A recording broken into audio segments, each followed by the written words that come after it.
Lesson 13 talking to ஆட்டோவாலா. இந்த லெசனுக்குள்ளே நம்ம auto man கிட்ட எப்படி பேசுகிறது அது பார்க்கலாம். நம்ம இப்போ ஓலா ஊபர் அந்த மாதிரி பார்க்க வேண்டாம். ஏன்னா அது எப்படி நம்ம ஆப்ஸில் புக் பண்ணுறோம், அதில் ரேட்ஸ் எல்லாம் கன்ஃபார்மாக அந்த மாதிரி கொடுக்கணும். ஸோ நம்ம இப்போ பார்க்குறது எப்படின்னா லோக்கலில் எப்படி ஆட்டோ பிடிக்கிறது. ஸோ ஒரு ஆட்டோ போயிட்டே இருக்கு, அதுக்கு வந்து நம்ம கை காட்டுறோம், அப்புறம் சொல்வீங்க ருக்கியே ருக்கியே ஓர் ருக்கோ ருக்கோ, நிறுத்துங்க நிறுத்துங்க. அப்புறம் அவங்க கேட்பாங்க கிதர் ஜானா ஹே, எங்கே போகணும். நீங்கள் சொல்வீங்க முஜே கிண்டிக்கோ ஜானா ஹே, எனக்கு கிண்டிக்கு போகணும். அவங்க சொல்லுவாங்க ஆயியே அந்தர் பேட்டியே, வாங்க உள்ள உட்காருங்க சொல்லுவாங்க. உட்கார முன்னாடி நம்ம ரேட் கேட்கணும். அதனால நம்ம என்ன கேட்கணும், கித்னே ருப்பே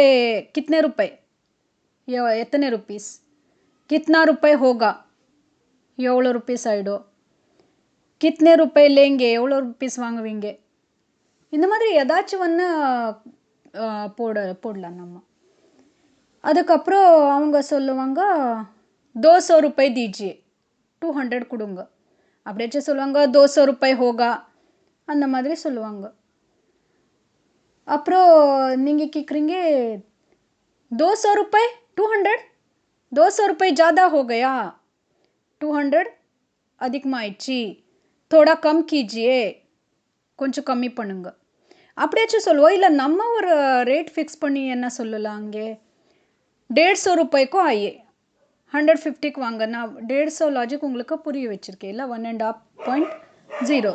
ஸோ 150 ருப்பேக்கோ ஆயே, அப்புறம் 150க்கு வாங்க சொல்லுவீங்க.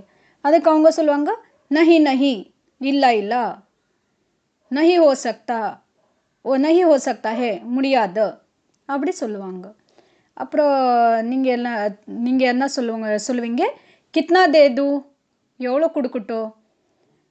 அப்புறம் அவங்க சொல்லுவாங்க 180 தீஜியே, 180 கொடுங்க, 20 ருப்பே கம் கர்த்தா ஹூ, 20 ருப்பீஸ் குறைக்கிறேன், அந்த மாதிரி சொல்லுவாங்க. அதுக்கப்புறம் நீங்கள் உட்காருவீங்க, ஆட்டோ டீக்கையை சொல்லுவீங்க, அதுக்கப்புறம் உட்காருவீங்க. அப்புறம் ஆட்டோ போயிட்டே இருக்கோம். அப்புறம் நம்ம நடுவில் ஒரு கொஷின் கேட்குறோம், இப்போ எங்கே இருக்கோம், அப் ஹம் கிதர் ஹே, இப்போ எங்கே இருக்கோம்.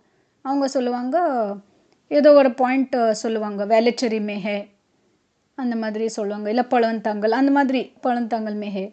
இன்னொன்று கொஷின் கேட்குறோம், और कितनी देर लगेगी, இன்னும் எவ்வளோ நேரம் ஆகும். அவங்க சொல்லுவாங்க 10 मिनट में पहुंच जाएंगे, 10 நிமிஷத்தில் ரீச் ஆகிடலாம். அதுக்கப்புறம் கிண்டி வந்துருச்சு. இப்போ அவங்க கேட்பாங்க ஆப்கோ கிதர் உத்தர்னா ஹே, உங்களுக்கு எங்கே இறங்கணும். நீங்கள் ஒரு பாயிண்ட் சொல்கிறீங்க, ஃபார் எக்ஸாம்பிள் போஸ்ட் ஆஃபீஸ்க்கோ உத்தர்னா ஹே, அங்கே இறங்கணும், போஸ்ட் ஆஃபீஸ்க்கு இறங்கணும். அப்புறம் அவங்க அப்போது நமக்கு என்ன சொல்லுவாங்கன்னா 20 ருப்பே ஜாதா ஹோகா, 20 ருப்பீஸ் எக்ஸ்ட்ரா ஆகிடும். அப்புறம் நம்ம சொல்லுவோம் ஆப்னே 180 பத்தாயா தானா, நீங்கள் 180 சொன்னீங்க இல்லை. அப்புறம் அவங்க சொல்லுவாங்க ஹாஜி ஆமாம், लेकिन पोस्ट ऑफिस 2 किलोमीटर दूर है, पोस्ट ऑफिस 2 किलोमीटर्स दूर, 20 रुपये होगा, 20 ருப்பீஸ் ஆகும். அப்புறம் நீங்கள் சொல்லுவீங்க, என்ன நம்ம பக்கத்தை கன்ஃபியூஷன் இருக்கிறதுனால நம்ம என்ன சொல்லுவோம், டீக்கே ஓகே அப்படி சொல்லிவிட்டு நம்ம அப்புறம் அவங்களுக்கு பைசா கொடுத்து 200 ருப்பீஸ் கொடுக்குறோம். பைசா லீஜியே, காசு எடுத்துக்கோங்க, ஏ லீஜியே, அந்த மாதிரி சொல்லி இந்த டைலாக். அப்புறம் லாஸ்ட் அவங்க சொல்லுவாங்க ஸ்டேஷன் போஸ்ட் ஆஃபீஸ் ஆகையா, போஸ்ட் ஆஃபீஸ் வந்துருச்சு, உத்தர் ஜாயே இறங்குங்க, அந்த மாதிரி சொல்லி நம்ம இறங்கிக்கிறோம். ஸோ இந்த மாதிரி நீங்கள் வேறு இடத்துல இந்த மாதிரி பேசலாம். தேங்க்யூ.